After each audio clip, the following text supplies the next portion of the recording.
Hey guys, what's up? It's Sachi and today is a very exciting day for me because sorry, ang galaw ng camera. So yeah, today is a very exciting day because my Monstera Deliciosa is gonna arrive today. It's still a baby, but I'm super excited because this is one of my dream plants. I've been eyeing this plant for a while now. As in, ang daming ads sa Instagram na puro Monstera Deliciosa yun. Puro Monstera Deliciosa yung lumalabas.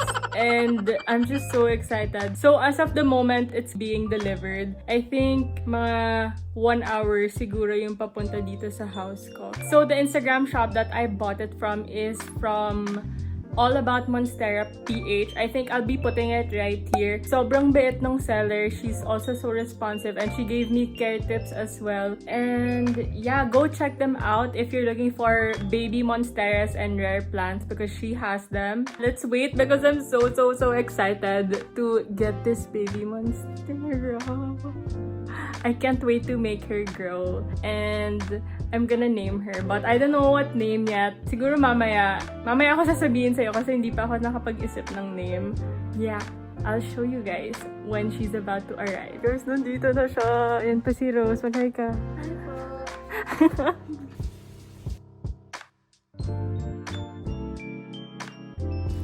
Yan si Kuya. Thank you, Kuya. Hello. Ingat kayo. Guys, OMG, nandito na yung baby monstera. Wait, I'll show you. So, it came in this box and sobrang ganda ng pag-wrap niya. I'm so excited. It's time to unbox her.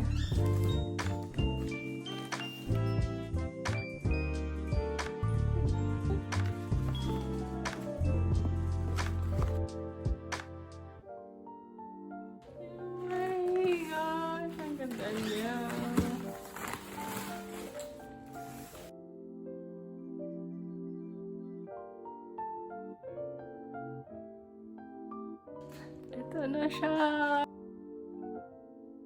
Kita niyo na siya. Wow, matching pala yung dress ko.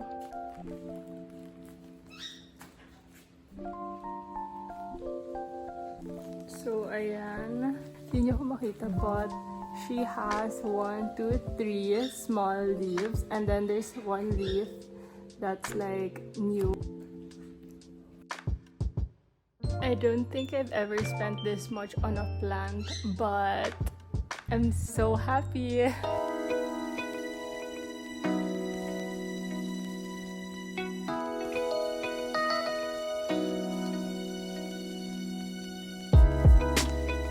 If you're watching this video, you're probably deciding if you should buy a fully grown monstera or a baby monstera. Like what I did, I bought a baby monstera because I don't have the budget for a fully grown monstera because they are super in demand and that's probably why it's so expensive right now. I think the fully grown ones, the ones I've seen on Instagram, they're so expensive. They range from about 4,000 to 8,000 depending on how many leaves they have. And you know, I know the variegated ones are more expensive. So yeah, dito muna tayo sa baby monstera.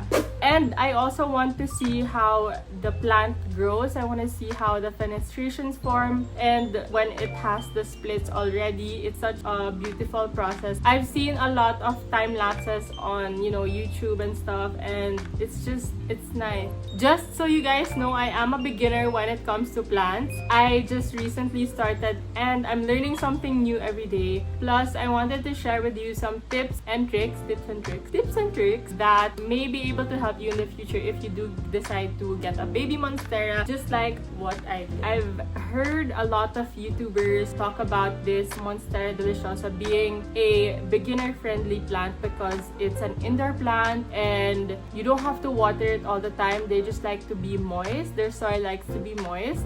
Anyways, let's get into it. These babies, they prefer bright indirect sunlight, never direct sunlight. Never direct sunlight. Doon lang sila sa may shade because their leaves could get dried up and they could get sunburned, or you know, they just don't like bright light. Another tip I could recommend is that you might want to turn her around from time to time just so that all of the leaves get the equal amount of sunlight para healthy sila. I'll also be inserting a clip of where I put her at the moment so you guys get the gist of what indirect light is. So next is the watering. These babies don't like to be soaked in water. They prefer soil that is moisturized. Soil that's moisturized. And whenever the top inch or two is dry, you can pour a glass of water on her and water only once a week. It's really important that you don't overwater her because that could cause root rot and it could make your plant die. I also bought this soil moisture meter. So this checks the moisture of the soil because maarte nga sila. And yeah, so you just stick it in here and it tells you if it's dry, moist, or wet. For fertilizer naman, the seller recommended to use Osmocote. Every 5 to 6 months lang siya linalagay and I still need to get my hands on them. So I also put some eggshells on here because this is fertilizer. I don't have Osmocote pa, so eggshells muna yung nilagay ko. Lastly, for the soil, so hindi ko pa to nare-repot and I won't repot her anytime soon. I'm still waiting for more growth and siguro kung lumabas na yung roots dito sa baba, pwede ko na siyang i-repot.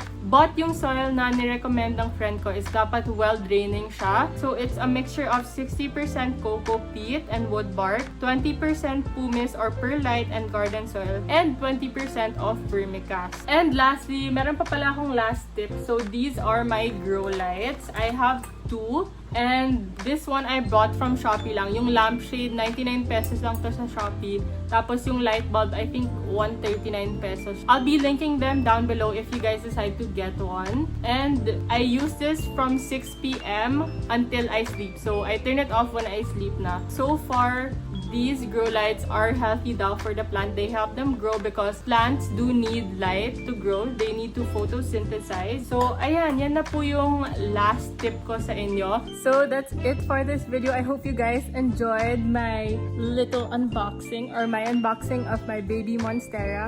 I will update you guys if there's any growth or if I encounter any problems, but hopefully I don't, or if I do, you know, it's a learning process. And I will do that on my Instagram, so please do give it some love and give it a follow too if you're up to it. And I'll see you guys in my next one. Thank you for watching.